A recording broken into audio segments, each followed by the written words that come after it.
Good morning and welcome to Tuesdays with the Pilgrim as we continue reading Harold Bell Wright's book, The Shepherd of the Hills, with Chapter 20, The Shepherd Writes a Letter. To purchase the sheep and the ranch in the hollow, Mr. Matthews placed a heavy mortgage not only upon the ranch land, but upon the homestead as well. In the loss of his stock, the woodsman would lose all he had won in the years of toil from the mountain wilderness.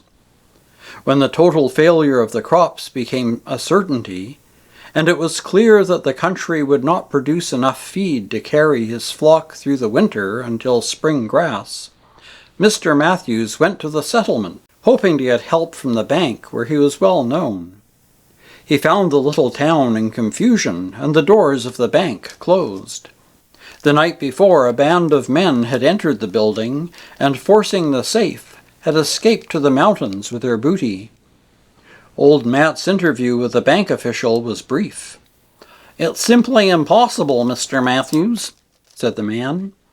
"As it is, we shall do well to keep our own heads above water."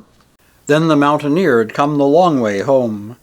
As he rode slowly up the last hill, the giant form stooped with weariness unusual, and the rugged face looked so worn and hopelessly sad, that Aunt Molly, who was waiting at the gate, did not need words to tell her of his failure.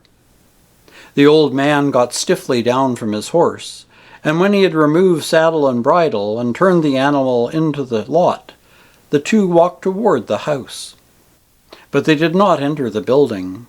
Without a word they turned aside from the steps and followed the little path to the graves in the rude enclosure beneath the pines, where the sunshine fell only in patches here and there. That night after supper, Mr. Matthews went down into the hollow to see the shepherd. "It's a-gonna be right mighty hard on Molly and me a-leavin' the old place up yonder," said the big man when he had told of his unsuccessful trip. "It won't matter so much to the boy, 'cause he's young yet. But we've worked hard, Mr. Howitt, for that home, Molly and me has. She's up there now, sittin' on the porch and a-livin' it all over again, like she does when there ain't no one around, with her face turned toward them ponds west of the house. It's a mighty nigh a-breaking her heart just to think o' leavin'. But she'll hide it from me when I go up there, thinkin' not to worry me, as if I didn't know. And it's going to be a mighty hard to part with you too, Mr. Howitt. I don't reckon you'll ever know, sir, how much you done for us, for me most of all." The shepherd made as if to interrupt, but the big man continued. "Don't you suppose we can see, sir, how you've made over the whole neighborhood? There ain't a family for 10 miles that don't come to see you when they're in trouble. And there's Sammy Lane a-readin' and a-talkin' just about the same as you do yourself, fit to hold up her end with anybody with an education. And Jim himself's changed something wonderful. Same old Jim in lots of ways, but there's something more.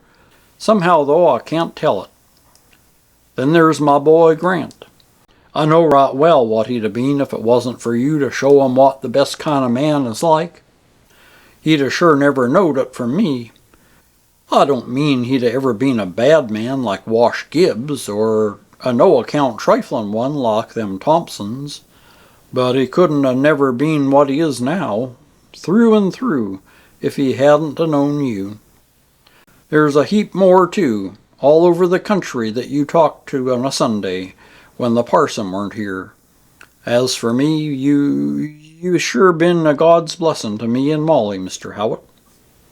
Again the shepherd moved uneasily, as if to protest, but his big friend made a gesture of silence. "Let me say it while I got a chance, Dad." And the other bowed his head a little, while old Matt continued. "I can't tell how it is, and I don't reckon you'd understand anyway, but stayin' as you have after our talk the first night you come, and a-livin' down here on this spot alone after what you knowed, it's just like I was a little kid, and you was a-standin' big and a-strong between me and a great blackness that was something awful. I reckon it looks foolish, me a-talkin' this way. Maybe it's 'cause I'm gettin' old, But anyhow, I wanted you to know." The shepherd raised his head, and his face was aglow with a glad, triumphant light, while his deep voice was full of meaning, as he said gently, "It has been more to me, too, than you think, Mr. Matthews. I ought to tell you, I will tell you." He checked himself and added, "some day." Then he changed the topic quickly. "Are you sure there is no one who can help you out of this hard time? Is there no way?" The mountaineer shook his head. "I've gone over it again and again. Williams at the bank is the only man I know who had the money, and he's done for now by this robbery. You see, I can't go to strangers, Dad. I ain't got nothing left for security." "But could you not sell the sheep for enough to save the homestead?" "Who'd buy 'em? Who would buy, if they could, in this country without a bit of feed? And then look at 'em. They're so poor and weak now they couldn't stand the driving to the shipping place. They'd die along the road. They're just skin and bones, Dad. Ain't no butcher would pay freight on 'em, neither." Mr. Howitt sat with knitted brow, staring into the shadows. Then he said slowly, "There's that old mine. If this man Dewey were only here, do you suppose?" Again the mountaineer shook his head. "Colonel Dewey would be a mighty old man now, Dad. Even if he were still a-livin', 'tain't likely he'd ever come back, nor 'tain't likely the mine would ever be found without him. I studied all that out on the way home." After he finished speaking, he rose to go, and the dog, springing up, dashed out of the cabin and across the clearing toward the bluff by the corral, barking furiously. The two men looked at each other. "A rabbit," said Mr. Howitt, but they both knew that the well-trained shepherd dog never tracked a rabbit, and old Matt's face was white when he mounted to ride away up the trail. Long the shepherd stood in the doorway, looking out into the night, listening to the voices of the wilderness. In his life in the hills he had found a little brightness, while in the old mountaineer's words that evening he had glimpsed a future happiness of which he had scarcely dared to dream. With a single exception of that one wild night, his life had been an unbroken calm.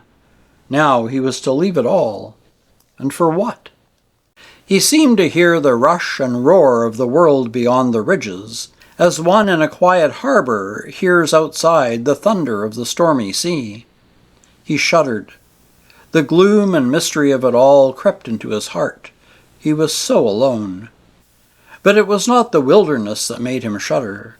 It was the thought of the great, mad, cruel world that raged beyond the hills. That and something else. The dog growled again and faced threateningly toward the cliff. "What is it, Brave?" The only answer was an uneasy whine as the animal crouched close to the man's feet. The shepherd peered into the darkness in the direction of the ruined cabin. "God," he whispered, "how can I leave this place?" He turned back into the house, closed and barred the door. With the manner of one making a resolution after a hard struggle, he took writing material from the top shelf of the cupboard, and seating himself at the table, began to write. The hours slipped by, and page after page, closely written, came from the shepherd's pen, while, as he wrote, the man's face grew worn and haggard. It was as though he lifted again the burden he had learned to lay aside. At last it was finished. Placing the sheets in an envelope, he wrote the address with trembling hand. While Mr. Howitt was writing his letter at the ranch, and old Matt was tossing sleeplessly on his bed in the big log home, a horseman rode slowly down from the Compton Ridge Road. Stopping at the creek to water, he pushed on up the mountain towards the Lane cabin. The horse walked with low-hung head and lagging feet. The man slouched half asleep in the saddle. It was Jim Lane. And that's the end of Chapter 20. We'll continue next week with Chapter 21, God's Gold. Until then, take care, stay safe, and God bless.